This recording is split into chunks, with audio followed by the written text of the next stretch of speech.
তো নমস্কাৰ, মোৰ ছেকেণ্ড ফেমিলি আহি গ'লোঁ এটা নতুন ভিডিঅ' লৈ আপোনালোকক মোৰ অন্য এটা ভিডিঅ'ক লৈ বহুত স্বাগতম। আজি দেখা পাইছে আপোনালোকে চবে মানে মেখেলা চাদৰ পিন্ধি লৈছে। মই মাছমৰীয়া ছোৱালী হৈছোঁ, মানে আজি আমাৰ কলেজ উইকৰ কালচাৰেল ৰেলী তাত যাবৰ কাৰণে মানে আমি পূৰা সাজু হৈ লৈছোঁ। শোভাযাত্ৰাক যাবা আমি ৰেডি হয়নে? ৰেডি না তই? ৰেডি মাছমৰীয়া ছোৱালী দেখা নাই?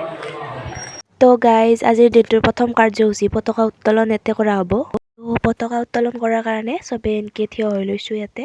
আমাৰ এইটো প্ৰিন্সিপাল ছাৰে মানে পতাকা এখন উত্তোলন কৰিব, তাকে আমি ৰৈ চাই আছোঁ।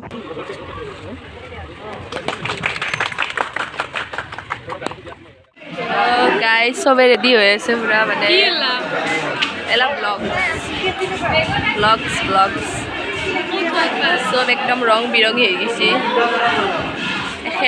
এখেতে পুৰা সেন্দুৰ চেন্দুৰ লৈ উৎপাত, মানে একদম আজি আৰু তিৰি মানুহ হৈ গৈছাতে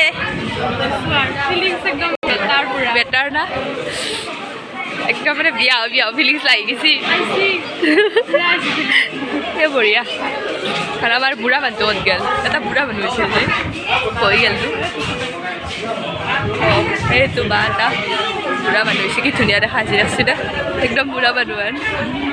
গাইজ পুৰা চবে ৰেডি, মানে এনেকৈ যাবৰ কাৰণে বিভিন্ন সংস্কৃতি দেখুৱাইছে। তাৰপিছতে পুৰা লাইন পাতি আছে, চবে যাব মানে আৰু পুৰা ৰেডি হৈছে। তো এই কালচাৰেল ৰেলীটোত আমাৰ পলিটিকেল চায়েন্স ডিপাৰ্টমেণ্টৰ বিষয় আছিল গাঁৱলীয়া সমাজৰ মাদকতা, মানে গাঁৱলীয়া সমাজৰ বিষয়ে মানে দেখুৱাইছে ইয়াতে। আৰু গাঁৱলীয়া সমাজত মানে কি ঘটে, কি চলে মানে। তো সেইটো কাৰণে আমি মাছমৰীয়া ছোৱালী হৈছোঁ, আৰু কোনোবাই কিবাকিবি বহুত এনেকুৱাকৈ হৈছে আৰু। তো মানে গাঁও এখনৰ সমাজ এখনৰ মানে পৰিস্থিতি এটা দেখাৰ কাৰণে চেষ্টা কৰিছে, সেইখিনিয়ে আৰু।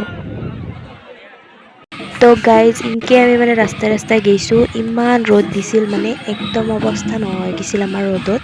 খোজ কাঢ়িব নোৱাৰোঁ, মই ভৰিত একদম মানে কি ক'ম আৰু, অৱস্থা নোহোৱা হৈ গৈছে মানে এনেকৈ ৰ'দত গৈছোঁ। আৰু তথাপিতো মানে সংস্কৃতিটো ৰক্ষা কৰিছোঁ গৈছোঁ আৰু মানে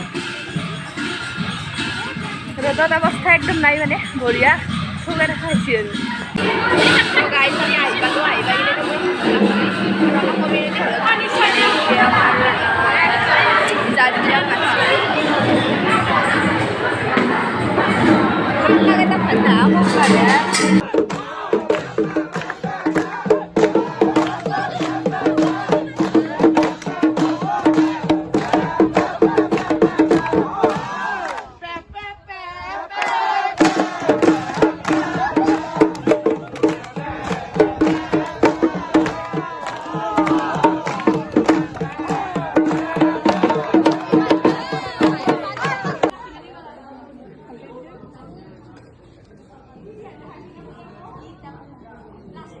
উৰুলি দিয়ক, উৰুলি দিয়ক।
তো গাইজ ভিডিঅ'টো আজি ইয়াতে সমাপ্ত কৰিলোঁ। মানে এতকৈ আৰু ক'ব পৰা মোৰ মানে শক্তি নাই গাত, একদম আহি কিনে পূৰা ভাগৰ লাগছে। তো আজিৰ কাৰণে tata bye bye, love you all.